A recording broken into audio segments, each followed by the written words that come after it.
Good morning, friends. Happy Friday. So glad that you're joining me today, whether this is live or you're catching the replay. I appreciate you just taking the time to watch my videos. Feel free to drop a comment below afterwards of, something that you took away from this or even any questions. But today I'm going to talk about kind of the continuation of my topic last week, which was grace upon grace for ourselves. And this week, the focus is going to be grace upon grace to focus on what is good. So I'm going to share two different ways this mindset helps me. I'll talk about how it shows up in my day-to-day, but I also want to share some ways that it influences how I look at things in my past.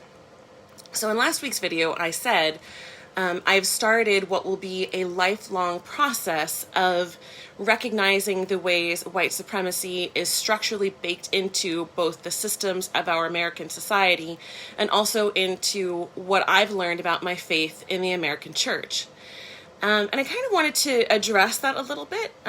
Many people follow me. I know several, watch these videos and comment and things like that, who are still part of the church that I stepped away from. So I just kind of wanted to address this, though I have been recognizing the ways I have contributed to systems that oppress and the ways I've been taught things that feed into those oppressive systems. This deliberate focus of, this deliberate mindset of choosing to focus on what is good allows me to really see the beautiful things that have come out of my time being heavily involved with that church for many years. So I want to, talk about them. Beautiful things, that came out of my time with that church and that community were, a community that supported me and loved me. Beautiful things like seeing my own growth and taking more ownership over my faith journey, putting in hard work to keep learning and growing more.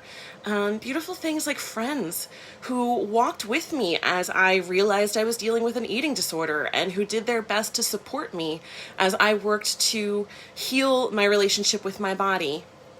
People who, even though I may not see everything from the same viewpoint anymore, we can still interact with love and curiosity about what's going on in each other's lives rather than judgment. These are gifts that I don't take for granted. So I want to acknowledge that even as I see areas where I have a lot of room to grow, and I also recognize that I cannot do it there any longer, I don't say that my time was wasted. I don't regret the relationships built, the tears spilled, or the laughter shared. I see the good that came out of my time there. And I can see that I'm not the same person as I was, 10 years ago, 5 years ago. So I wanted to address this because I'm getting more comfortable with stepping into the unknown. My faith, my relationship with God, my beliefs, they're all evolving, and I'm starting to be okay with that.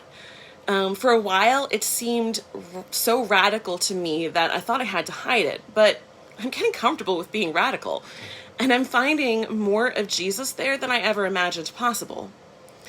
Sometimes it's honestly, incredibly painful to see the community that I loved and still love, but cannot be a part of in the same way. So to wrap up this part of the video, if this resonates with you or if you're a member of that community and hurt or confused by anything you've seen lately, please reach out to me via DM, or if you have my other contact info, I would love to talk about this more privately.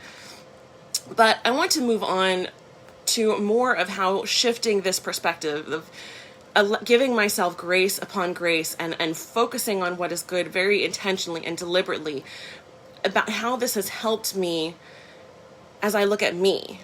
For as long as I can remember, I have been super hard on myself. Maybe you can relate.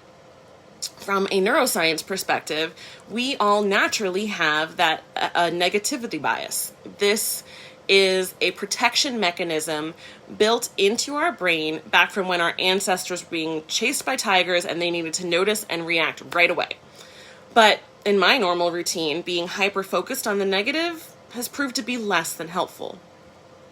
Philippians 4:8 in the CEB version says, "From now on, brothers and sisters, if anything is excellent and if anything is admirable, focus your thoughts on these things. All that is true, all that is holy, all that is just, all that is pure, all that is lovely, and all that is worthy of praise. As I keep learning and growing as a human, I find being deliberate in practicing this is hard, yet it's also very necessary if I want to keep making progress. Focusing on the negative may help me escape the tiger, but it doesn't help me dig myself out of shame and self-doubt. So I'm intentional in practicing focusing on the good, and I'm intentional in giving myself grace upon grace, even when I'm realizing that I haven't. So here's a practical example from this week, just a story to kind of put this into perspective. I had a conversation with my boyfriend earlier this week that went like this. He asked me, "How's your day going?" And I replied, "It's okay. I'm not having a very productive day, but I'm okay with that." And then he responded, "You've had a lot of those lately." Now, before you start feeling some kind of way about that last line, he's been so supportive of everything I've been going through these last several months, and he's been worrying about me. But here's where the grace upon grace to focus on what is good helped me see something amazing. I've been interacting in a group where we're focusing on our strengths this month, specifically the assessment, the Clifton's Strengths 34. And because I've kind of been focusing on that, as I reflected on this interaction, I had some aha moments. First of all, I took the assessment, and my strengths are primarily in the strategic domain, and secondly, in relationship building. In this assessment, there are 4 domains: strategic, relationship building, executor, and influencing. So mine are primarily in strategic and relationship building, and much less in influencing and executing. But I tend to think of productive as executing things.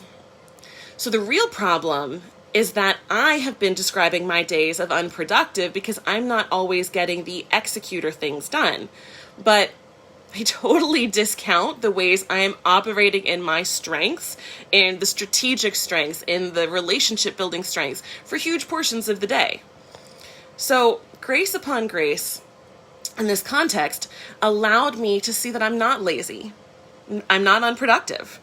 I'm just expecting things of myself that are not in my zone of genius. And I'm not recognizing the ways that I am doing things that are in my zone of genius. Now, that doesn't mean I can't or shouldn't get the executor things done sometimes, but it does mean that I know doing those things that are lesser strengths require more energy for me to do them. Energy that recently has been divided by my move and being part of the alumni call team for Dr. Shannon's recent launch. So I'm giving myself grace for not getting those things done, especially during the weeks when my energy was so divided. And I'm even giving myself grace for beating myself up for something that I now see differently. I know better, so now I do better, but I don't have to dwell in regret. And this week, I'm done with the alumni calls for Dr. Shannon, and I'm almost done with the move. I just have a few small things and some light cleaning. So I'm refocusing my energy back into investing in my business that I love, but that has been kind of on the back burner. So I'm not allowing any of my energy or headspace to devolve into regret for the things that I haven't been able to get done in recent weeks, or even regret for the way I've been beating myself up about it. It is, it was what it was. And now I can change and move forward. And I'm going to keep moving forward, spending time doing the things I love, and also spending time doing things that are not my favorite, but that are necessary to keep the forward momentum. So on that note, I'm adjusting the start of the group coaching program that I had announced that I was planning to start next week.